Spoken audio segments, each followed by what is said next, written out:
অনেক সময় দেখবেন যে আমরা মৃত মানুষকে স্বপ্নে দেখি। কি দেখি না? মৃত মানুষকে স্বপ্নে দেখলেই হয়। মৃত মানুষকে স্বপ্নে দেখলে এর ব্যাখ্যাটা কি জানার দরকার আছে না নাই? অনেক সময় দেখবেন স্বপ্নে আপনার বাবা মরেছে, মারা গেছে, স্বপ্নে বাবা সাক্ষাৎ করতে আসে।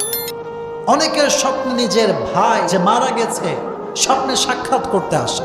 এরকম অনেক সময় হয়ে থাকে যে স্বপ্নে আমরা বাবাকে দেখতে পাই, মাকে দেখতে পাই, কিন্তু আসলে তারা মারা গিয়েছে।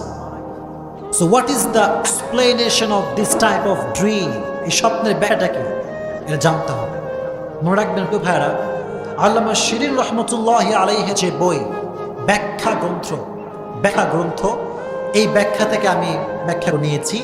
এখান থেকে আমি কিছু ব্যাখ্যা দিব আপনাদেরকে। তবে একটি কথা মনে রাখবেন, স্বপ্নের ব্যাখ্যা হবেই হবে, এটা যে হবেই হবে কোনো গ্যারান্টি পৃথিবীর কারণে